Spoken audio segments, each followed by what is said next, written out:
नमस्ते प्यारे बच्चों, आज हम पढ़ते हैं संस्कृत किताब कक्षा 7वीं की पाठ पुस्तक संस्कृत में द्वितीय पाठा में लिखा है कालबोधा। क्या लिखा है इसमें? कालबोधा।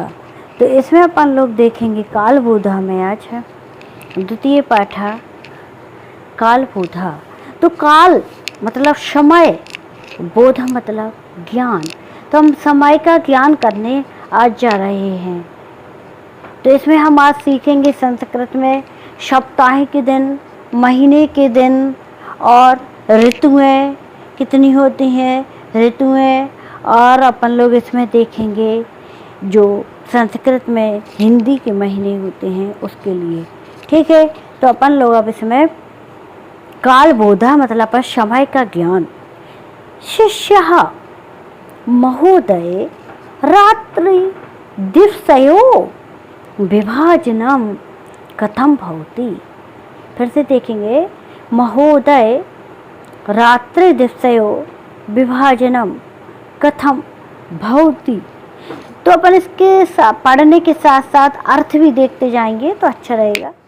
शिष्य, तो शिष्य ने प्रश्न पूछा कि महोदय जी, रात और दिन का विभाजन कहाँ से लेंगे? रात्रि दिवसा मतलब रात और दिन का विभाजन कथम भवति, कैसे होता है? तो फिर गुरुजी ने उसका उत्तर कितने अच्छे से दिया, देखिए ना। गुरु, पृथ्वी गोलाकारवृत्ते। पृथ्वी कैसी है? गोल आकार की है। वृत्ते मतलब गोलाकार से गोलाकार और की है। ठीक है। ईशः अहिर्निशं केंद्रे परिभ्रमति। तो ईशा मतलब यह है, अहिर्निशं दिन और रात, केंद्रे केंद्र पर, परिभ्रमति। तो परिभ्रमति का अर्थ होता है कि घूमती है। पृथ्वी गोलाकार वृत्ते मतलब पृथ्वी कैसी होती है? गोलाकार की है। इसी से यहाँ दिन और रात केंद्र पर,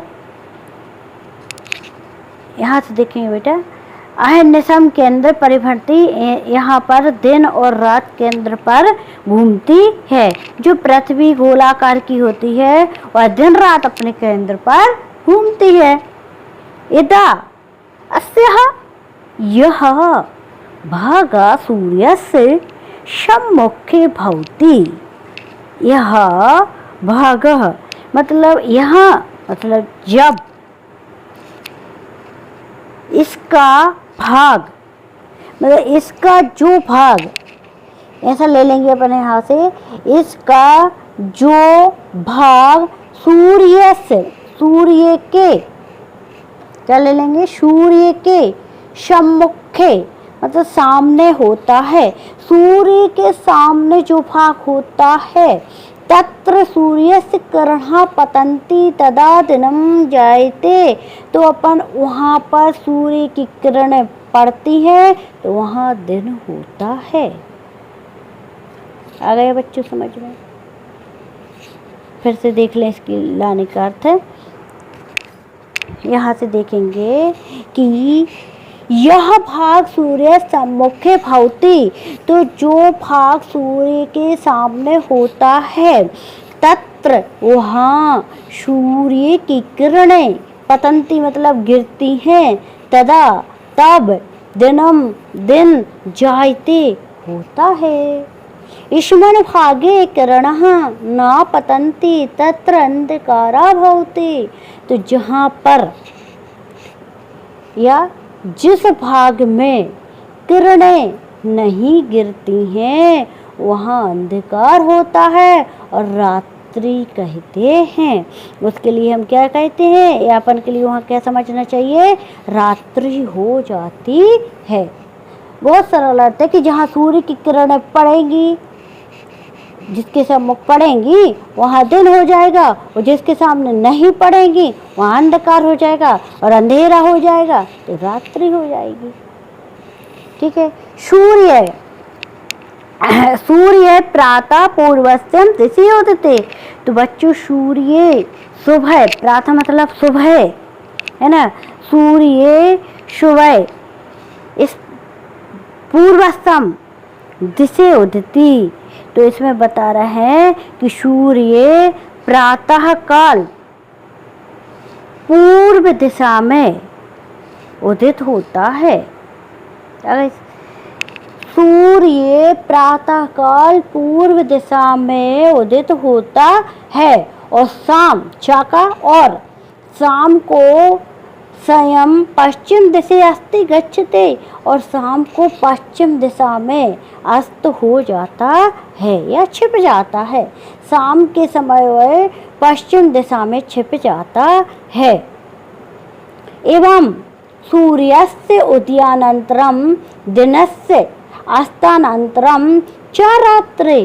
तो एवं मतलब इस प्रकार सूर्य के उदय होने पर दिन और सूर्य के अस्त मतलब और सूर्य के अस्त होने पर रात्रि ज्ञानम भवति। तो ज्ञान हो जाता है कि यदि सूर्य उदय हो रहा है तो दिन होगा, और सूर्य अस्त हो रहा है तो रात्रि होगी। ऐसा हम लोग अनुमान लगा लेते हैं। फिर दिव्या, आधा आधा ले लेंगे अपन लोग। दिव्या नहीं, दिवा निशानुसार में जनः विविध क्रिया संपादयन्ति। दिवा निशानुसार में जनः विविध क्रिया संपादयन्ति। दिवा निशानुसार में जनः विविध क्रिया संपादयन्ति। तो यहाँ पर इसमें बताया है कि दिवा मतलब दिन और निशा मतलब रात्रि के अनुसार ही, दिन और रात्रि के अनुसार ही, जनः मतलब मनुष्य, विविधा मतलब अनेक प्रकार के, क्रिया मतलब कार्य, संपादयन्ति मतलब पूर्ण किया करते हैं। दिन और रात्रि के अनुसार मनुष्य अपने विभिन्न कार्य या अनेक कार्य को संपादित करते हैं या कार्य पूर्ण करते हैं। अब इसको अपन पढ़ के देख लेंगे और अर्थ देख लेंगे इसका। शिष्याः महोदया रात्रि दिवसो विभाजनम कथम भवति। शिष्य ने पूछा, एक बच्चे ने पूछा, महोदय जी रात और दिन का विभाजन कैसे होता है। तो गुरु ने कहा, पृथ्वी गोलाकारं वित्ते सारनिशं केंद्रे परिभ्रमति यदास्या यह भागा सूर्यस्य सम्मुखे भवति तत्र सूर्यस्य किरणा पतन्ति तदा दिनं जायते ईश्वन भागे किरणा न पतन्ते तत्र अंधकारः भवति रात्रश्च जायते। सूर्यः प्रातः पूर्वस्यां दिशि उदिते स्वयं च पश्चिम दिशि अस्तं गच्छते। एवं सूर्यस्य उदयानन्तरं दिनस्य अस्तानन्तरं च रात्रे ज्ञानं भवति। दिवानिशानुसार में जनः विविध क्रिया संपादयन्ति। तो इसमें बता रहे कि पृथ्वी का आकार गोलाकार है, यहाँ इससे दिन और रात, वह दिन और रात अपने केंद्र पर घूमती रहती है।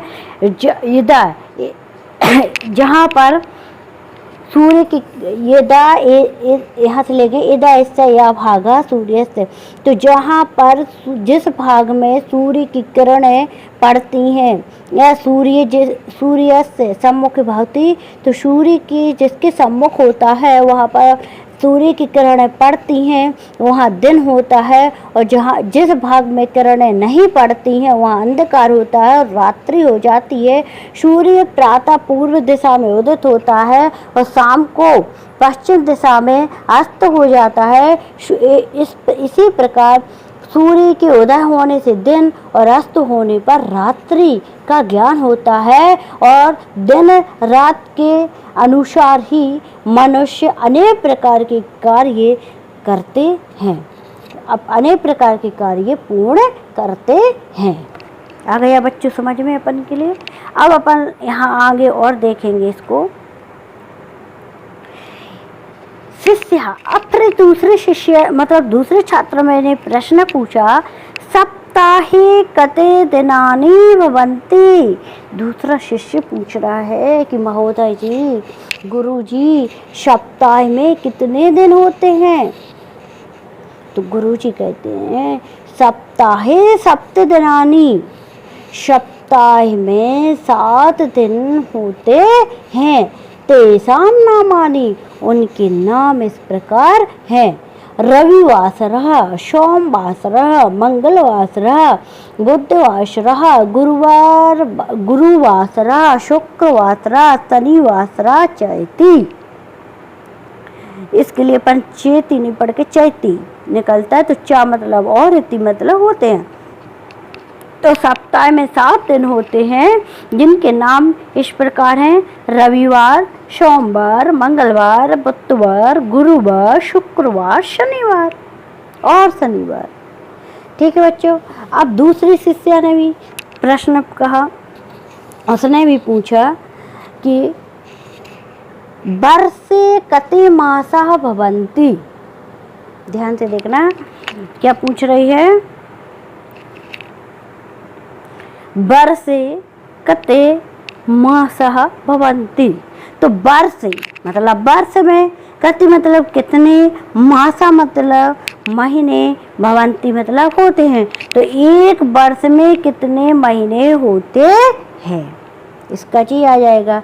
तो देखो गुरु ने बहुत ही अच्छे से उत्तर दिया उसका कि गुरु ने देखो वर्षे, एक वर्ष में द्वादश का अर्थ होता है 12 है ना।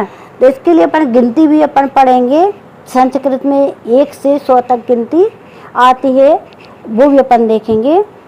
वर्षे द्वादश मासः, तो वर्ष में 12 महीने भवन्ति होते हैं। तेषां नामानि, उनके नाम हैं।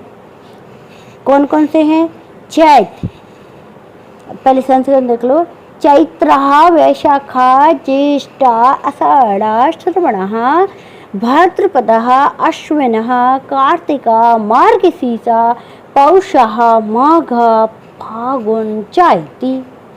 सरल, बहुत सरल। इसी को देखकर पर बोल सकते हैं क्या, बैसाख है ना। अब 12 महीनों के नाम देखो क्या क्या होते हैं। बैसाख, जेठ, आषाढ़ और श्रावण। ठीक है। भाद्रपद और अश्विन मतलब कुंवार और कार्तिक, मार्गशीर्ष मतलब अघन, पूस, माघ और फागुन। ठीक है। बैसाख, जेठ, आषाढ़, श्रावण, भाद्रपद और आषाढ़, कार्तिक, मार्गशीर्ष मतलब होता है अगहन और पौष मतलब पौष, माघ मतलब माघ, चा फागुन। ठीक है। अब यहाँ देखेंगे फिर प्रश्न हुआ कि तिथियां कथी भवन्ति, तिथियां कितनी होती हैं।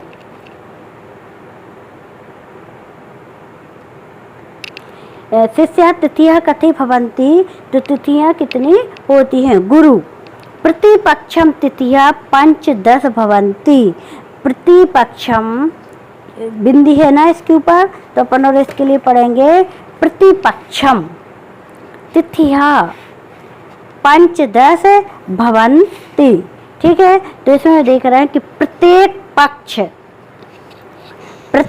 पक्ष को अपन पाख भी बोलते हैं, है ना। तो कितनी होती है तिथियां? 5-10। तो पहले 5 और 10, 5-10 15 तिथियां होती हैं। तो तिथियां कितनी होती हैं? 15 होती हैं।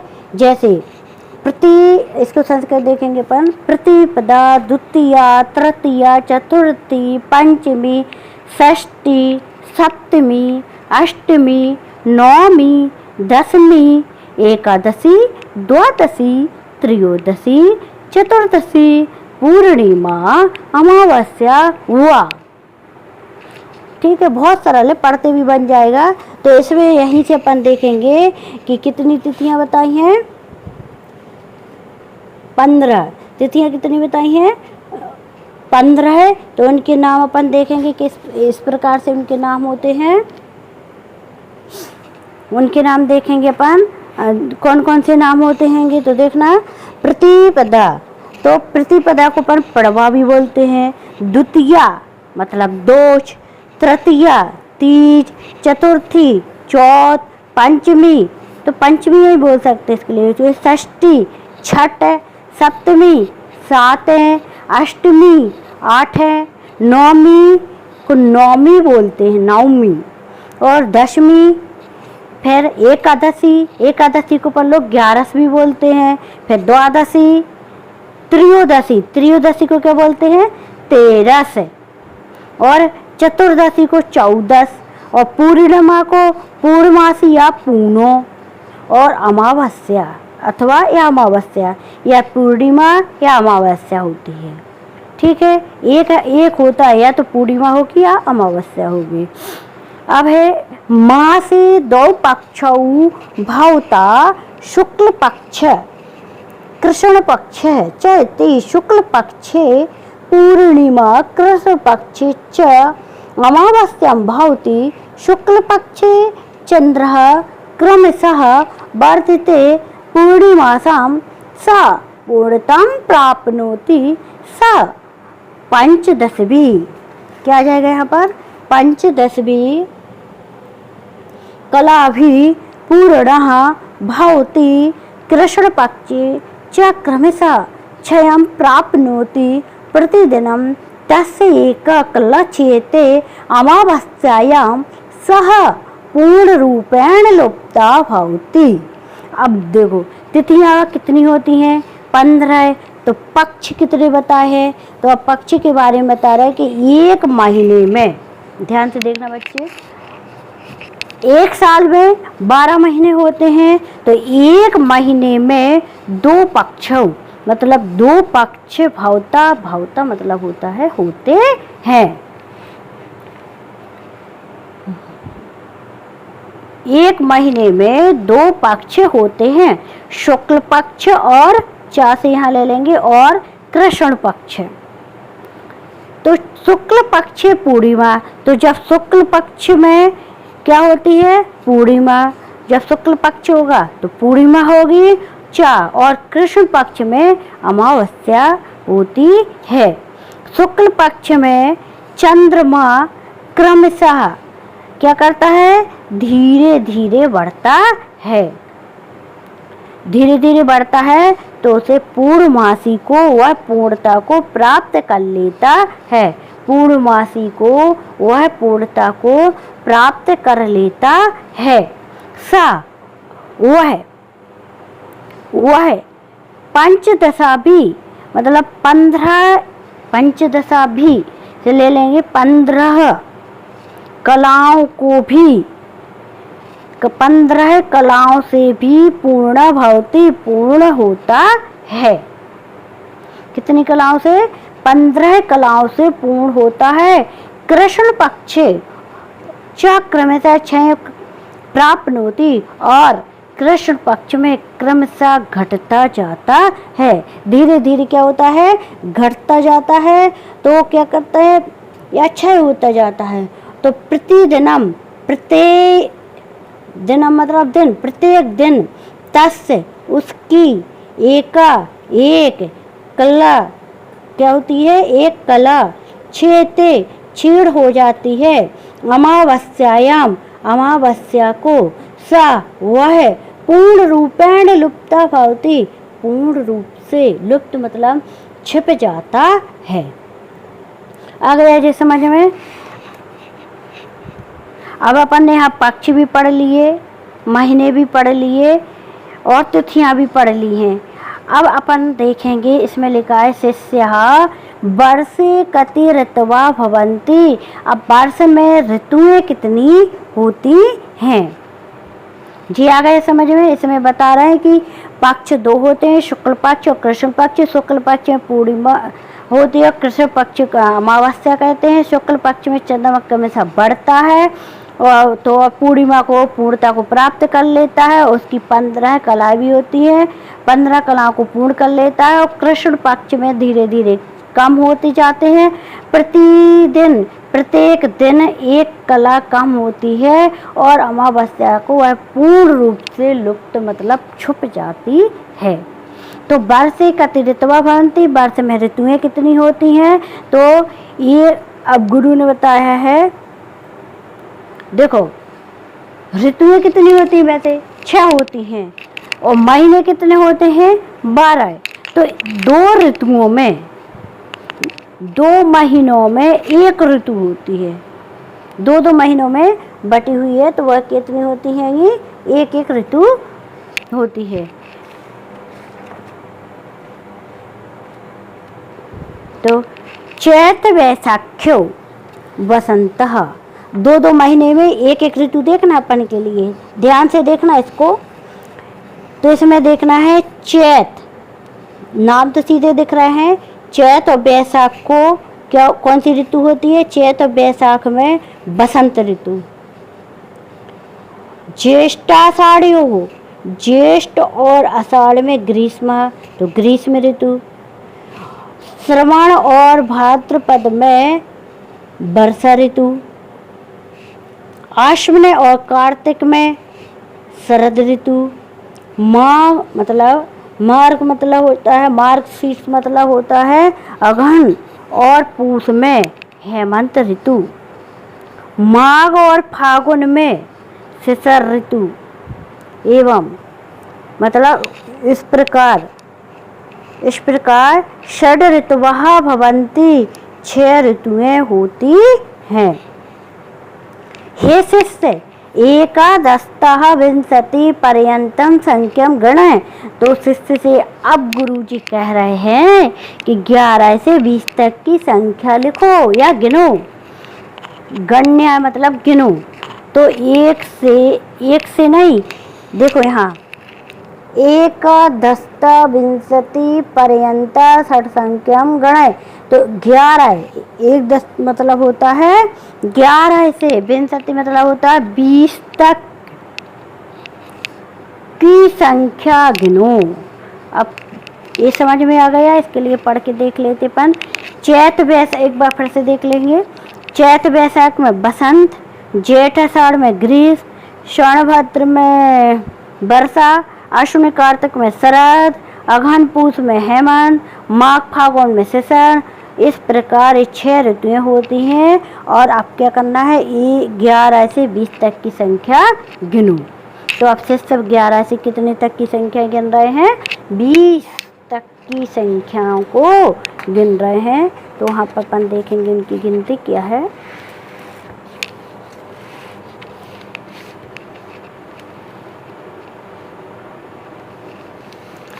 यहाँ पर देखेंगे शिष्य आम, हाँ बिल तैयार हो गए कि हाँ, पहले भी बता दिया कि आम का अर्थ क्या होता है। हाँ देखो, एकादश, द्वादश, त्रयोदश, चतुर्दश, पंचदश, षोडश, सप्तदश, अष्टादश, नवदश और विंशति। ठीक है, आ जाएगा पढ़ते तुम लोगों से।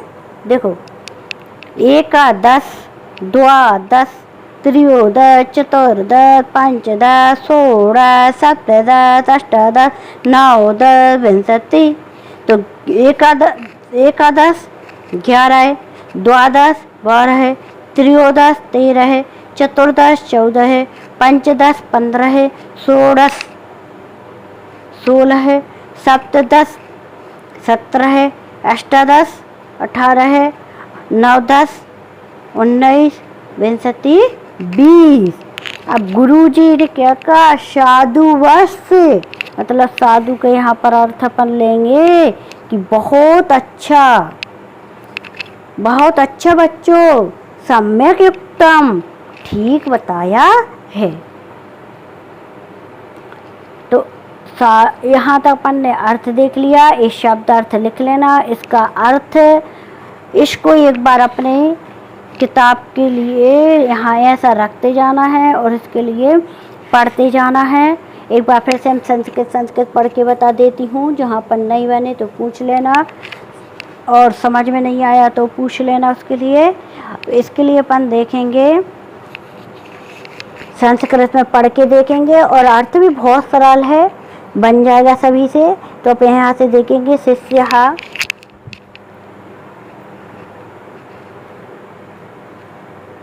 यहाँ से देखेंगे शिष्यः महोदय रात्रि दिवस विभाजन कथम भवति।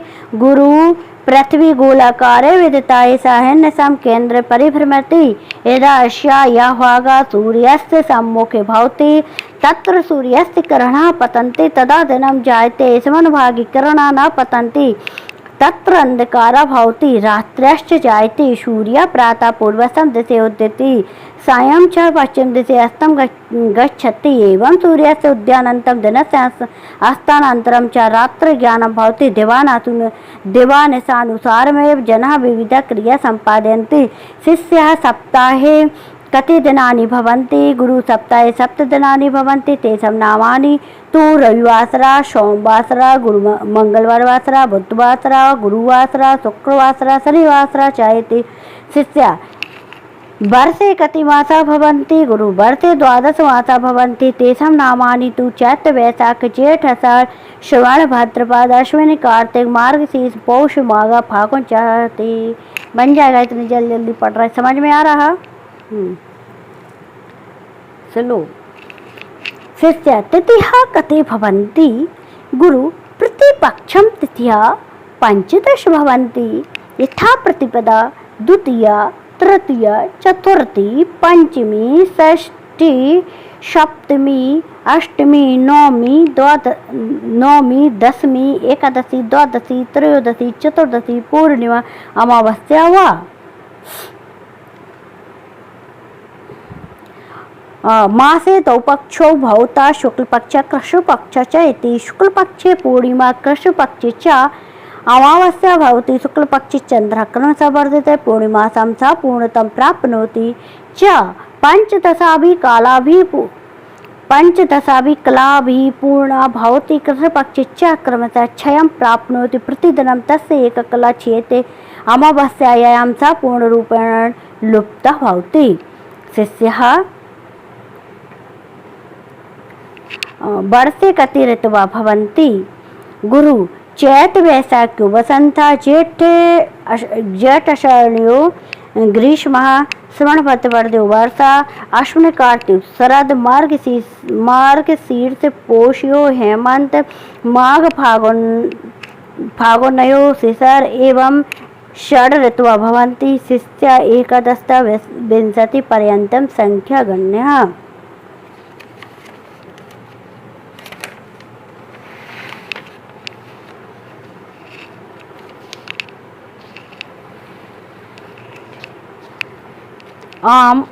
शिष्य आम 11 12 13 14 15 16 17 18 19 20।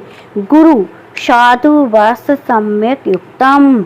इस प्रकार जो अपना पाठ हुआ इसको पढ़ के देखना, अर्थ लगा के देखना और शब्द अर्थ के लिए कॉपी में लिख लेना। फिर अपन इसके लिए अभ्यास देखेंगे। ठीक है बच्चों।